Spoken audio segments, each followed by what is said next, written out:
Chief justice قاضی فائز عیسیٰ کو درپیش challenges. Column پکار، شراز خان لندن۔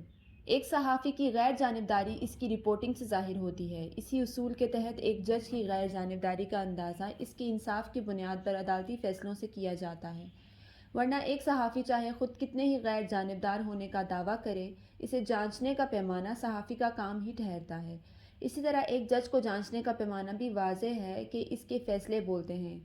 اس وقت وطن عزیز کی سپریم کورٹ کی نشست پر نئے بیٹھنے والے منصف اعلیٰ کی خدمت عالیہ میں یہ چند گزارشات پیش کرنا ہے کہ آپ کو اللہ تعالیٰ کی جانب سے جو مختصر سا وقت اس عہدۂ جلیلہ پر فائز رہنے کا نصیب ہوا ہے، اس کو اپنے منصفانہ فیصلہ ایجاد سے تاریخی بنا کر جائیں کہ پاکستان کی تاریخ میں سنہری باب کا اضافہ ہو اور عدلیہ کی شان میں ہمارے جیسے پاکستانی صحافیوں کی قلم کی نوک سے ٹپکنے والی بوند بوند سیاہی آپ کی تحسین رہتی دنیا تک کرتی رہے۔ جناب چیف جسٹس قاضی فائز عیسیٰ کے لیے سب سے بڑا اور فوری چیلنج یہ ہے کہ وہ ملکی تاریخ کا سب سے اہم سیاسی کیس سابق وزیر اعظم chairman P T I Imran Khan کا کیس ہے۔ اس بابت چیف جسٹس جو رویہ اختیار کریں گے، بنیادی طور پر یہی کیس ایک ٹیسٹ کیس ثابت ہوگا۔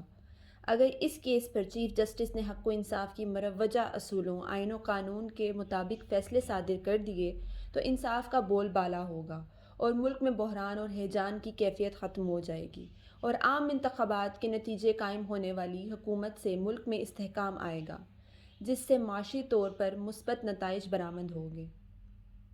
اگر چیف جسٹس 9 مئی کے واقعات کے اصل کرداروں کو سامنے لے آتے ہیں اور غیر جانبداری سے واقعات میں ملوث اصل کرداروں اور پس پردہ سازش کرنے والے، اس کی منصوبہ بندی کرنے والے اور اس سانحے کی روک تھام نہ کرنے والے لوگوں کو بے نقاب کر لیتے ہیں اور سچ اور جھوٹ کو سامنے لے آتے ہیں، تو عمران خان اور پی ٹی آئی کے جو ہزاروں رہنما اور کارکن قیدی بنا لیے گئے ہیں، جن کو جبری طور پر گھروں سے غائب کر دیا گیا ہے، وہ ان لوگوں کو انصاف دلانے میں کامیاب ہو جاتے ہیں۔ اور ایسا اگر مجوزہ انتخابات سے پہلے کر دیا جاتا ہے، جس کے نتیجے میں عمران خان اور ان کی جماعت کے لوگ بھی آزادی سے انتخابات میں حصہ لے سکے، تو تب واقعی چیف جسٹس تاریخ میں امر ہو سکتے ہیں۔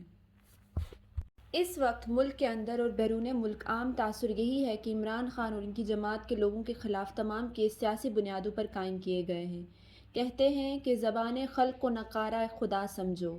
اپوزیشن جماعتوں، اسٹیبلشمنٹ اور عمران خان کے سیاسی مخالفین اور ناقدین کی مخالفت کو خاطر میں لائے بغیر دیکھنا یہ ہے کہ عمران خان کا کیوں بیانیہ عوام الناس میں مقبول سے مقبول ترین ہوتا جا رہا ہے۔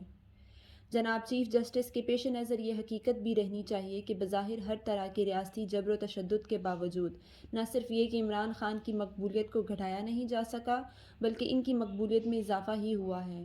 دوسرا، میاں نواز شریف کو جس طرح ملک کے اعلیٰ عدالتوں کی طرف سے دی گئی سزاؤں کے باوجود جس طرح کھلی چھٹی دے دی گئی ہے، اس پر اگر چیف جسٹس نے فوری طور پر از خود نوٹس نہ لیا تو بھی انصاف پر سے لوگوں کو اعتماد مزید مجروح ہوگا۔ یہاں ہم بطور صحافی بھی چیف جسٹس کی توجہ ملک کے اہل صحافت کی طرف جاری صورتحال کی طرف بھی دلانا چاہتے ہیں۔ ایک طائرانہ نظر ڈالنے سے ہی بخوبی اندازہ لگایا جا سکتا ہے کہ پاکستان کی سرزمین کو صحافیوں کے لیے تنگ کیا جا چکا ہے، جس کی ایک بڑی مثال عمران ریاض کے ساتھ پیش آنے والی نادیدہ واقعات ہیں۔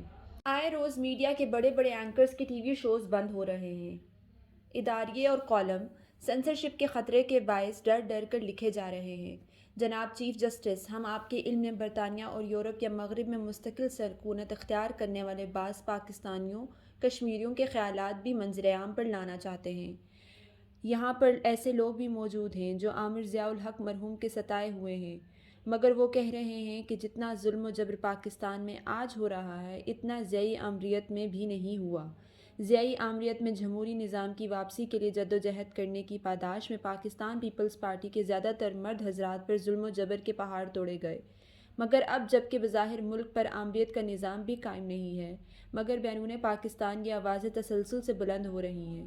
اوورسیز پاکستانیوں نے ملک اور ریاستی اداروں کے خلاف باتیں کرنا شروع کر دی ہیں۔